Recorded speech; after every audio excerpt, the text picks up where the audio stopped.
বিশ্ব থেকে দেশ থেকে দেশের জনগণ, আর এই জনগণকে নিয়ে দেশের রাজনীতি। এই রাজনীতির মাঠে জনগণের জন্য রাজনীতি না ব্যক্তির স্বার্থে রাজনীতি? প্রিয় দর্শক, আপনাদের সাথে আছি আমি AKM গোলাম সারোয়ার। আজকে আমরা আলোচনা করব সেনাপ্রধানের বক্তব্য ও সাম্প্রতিক রাজনৈতিক প্রেক্ষাপট। 21শে মে বুধবার ঢাকা সেনানিবাসে এক অফিসার্স অ্যাড্রেসে সেনাপ্রধান বলেন, আগামী ডিসেম্বরের মধ্যেই জাতীয় নির্বাচন হওয়া উচিত। তিনি তার পূর্ববর্তী অবস্থান পুনর্ব্যক্ত করেন। দেশের ভবিষ্যৎ পথ নির্ধারণের অধিকার কেবল একটি নির্বাচিত সরকারেরই রয়েছে। সেনাবাহিনীর বিভিন্ন পর্যায়ে কর্মকর্তারা অংশগ্রহণ করেন, যুক্ত হন ভার্চুয়ালি। এই সমাবেশে আরও উঠে আসে করিডর, বন্দর সংস্কার ও আইনশৃঙ্খলা পরিস্থিতির প্রসঙ্গ। রাখাইন মানবিক করিডোর বিষয়ে সেনাপ্রধান বলেন, সিদ্ধান্ত নির্বাচিত সরকার থেকেই আসতে হবে। জাতীয় স্বার্থ আগে দেখতে হবে এবং বৈধ পদ্ধতির মাধ্যমে সবকিছু করতে হবে। চট্টগ্রাম বন্দরে কন্টেইনার টার্মিনাল বিদেশিদের হাতে দেওয়ার বিষয়ে বলেন, এই ধরনের সিদ্ধান্ত নেওয়ার আগে স্থানীয় মানুষ ও রাজনৈতিক নেতাদের মতামত প্রয়োজন। এসব সিদ্ধান্ত রাজনৈতিক সরকারের একক সিদ্ধান্ত হওয়া উচিত নয়। আইনশৃঙ্খলা পরিস্থিতি নিয়ে সেনাবাহিনীর কঠোর অবস্থান, এমন কঠোর বার্তা দিয়েছেন জেনারেল ওয়াকারুজ্জামান। তিনি আরও বলেন, ঈদুল আজহায় দেশের মানুষ যেন নিরাপদে ও শান্তিপূর্ণভাবে উৎসব উদযাপন করতে পারে সে বিষয়ে সেনাবাহিনীর সর্বাত্মক সহযোগিতা করবে। সেনাবাহিনী কোনোভাবেই এমন কার্যকলাপে যুক্ত হবে না যা জাতীয় স্বার্থ ও সার্বভৌমত্বকে ক্ষতিগ্রস্ত করতে পারে, এ বিষয়ে আশ্বস্ত করেছেন সেনাপ্রধান। সবশেষ তিনি সদস্যদের নিরপেক্ষতা বজায় রেখে আগামী নির্বাচনে দায়িত্ব পালনের আহ্বান জানান এবং বর্তমান অন্তর্বর্তীকালীন সরকারকে সেনাবাহিনীর সহযোগিতা অব্যাহত থাক। একটি সুশৃঙ্খল, স্বচ্ছ ও নিরপেক্ষ নির্বাচন দেশের জন্য কতটা গুরুত্বপূর্ণ সেটাই আজ উঠে এলো সেনাবাহিনীর সর্বোচ্চ পর্যায় থেকে। আগামী ডিসেম্বরের মধ্যেই জাতীয় নির্বাচন হওয়া উচিত বলে মনে করেন সেনাবাহিনী প্রধান জেনারেল ওয়াকারুজ্জামান। নির্বাচন প্রসঙ্গে তিনি জানিয়েছেন, এ বিষয়ে তার অবস্থান আগের মতোই।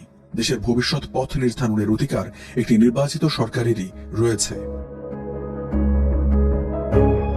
21 মে বুধবার ঢাকা সেনানিবাসের সেনা প্রাঙ্গণে অফিসার্স অ্যাড্রেসে সেনাপ্রধান আরও কিছু বিষয় উল্লেখ করেন। ঢাকায় অবস্থানরত সেনাবাহিনীর বিভিন্ন পর্যায়ের কর্মকর্তারা এতে অংশ নেন। অনেক কর্মকর্তা ভার্চুয়ালি যুক্ত হন। অনুষ্ঠানে নির্বাচন ছাড়াও করিডোর, বন্দর সংস্কার সহ সমসাময়িক বিভিন্ন বিষয় উঠে আসে।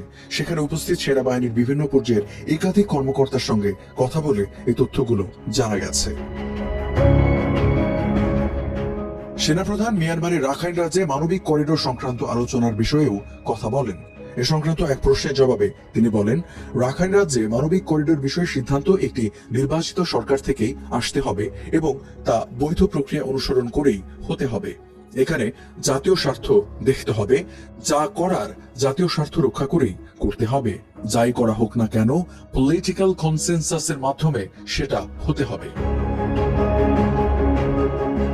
চট্টগ্রাম বন্দরের নিউমুরিং কন্টেইনার টার্মিনাল পরিচালনার দায়িত্ব বিদেশিদের হাতে দেওয়া নিয়ে সাম্প্রতিক আলোচনা ও বিতর্কের বিষয়েও কথা বলেছেন সেনাপ্রধান। এ সংক্রান্ত এক প্রশ্নের উত্তরে তিনি বলেন, এখানে স্থানীয় মানুষ ও রাজনৈতিক নেতাদের মতামত প্রয়োজন হবে। রাজনৈতিক সরকারের মাধ্যমে এ ধরনের সিদ্ধান্ত নেওয়া উচিত। সংস্কার প্রসঙ্গে জেনারেল ওয়াকারুজ্জামান বলেন, কি সংস্কার হচ্ছে, কিভাবে হচ্ছে এ বিষয়ে তার কিছু জানা নেই। এ বিষয়ে তার সঙ্গে কোনো পরামর্শ বা আলোচনা করা হয়নি। মব ভায়োলেন্স বা উচ্ছৃঙ্খল জনতার সংঘবদ্ধ বিশৃঙ্খলা বা আক্রমণের বিরুদ্ধেও কঠোর বার্তা দিয়েছেন জেনারেল ওয়াকারুজ্জামান। তিনি বলেন, আইন শৃঙ্খলা পরিস্থিতি নিয়ে সেনাবাহিনী এখন আরও কঠোর অবস্থানে যাচ্ছে। সংঘবদ্ধ জনতার নামে বিশৃঙ্খলা বা সহিংসতা আর সহ্য করা হবে না। সামনে ঈদুল আজহা, মানুষ যেন নিরাপদে ও উৎসব মুখর পরিবেশে ঈদ উদযাপন করতে পারে সে ব্যাপারে সহযোগিতা করতে বলেছেন জেনারেল ওয়াকারুজ্জামান। সেনাপ্রধান তার বক্তব্যে উল্লেখ করেন, বাংলাদেশ সেনাবাহিনী কখনোই এমন কোনো কার্যকলাপে যুক্ত হবে না যা জাতীয় সার্বভৌমত্বের জন্য ক্ষতিকর। তিনি সব পর্যায়ের সেনা সদস্যদের নিরপেক্ষ থাকার এবং ভবিষ্যতে নির্বাচনী দায়িত্ব সততা ও নিষ্ঠার সঙ্গে পালনের নির্দেশ দেন। পরিবর্তিত পরিস্থিতিতে দায়িত্ব পালনের জন্য তিনি সবাইকে ধন্যবাদ জানিয়েছেন। পাশাপাশি বলেছেন, অন্তর্বর্তী সরকারকে আমরা সহযোগিতা করছি, সহযোগিতা করে যাব। প্রিয় দর্শক, আপনার মতামত জানাতে পারেন আমাদের ফেসবুক পেজ ও ইউটিউব চ্যানেলে। আজকের জনমত এখানেই শেষ করছি। নিজে ভালো থাকুন, অন্যকে ভালো রাখুন। আল্লাহ হাফেজ।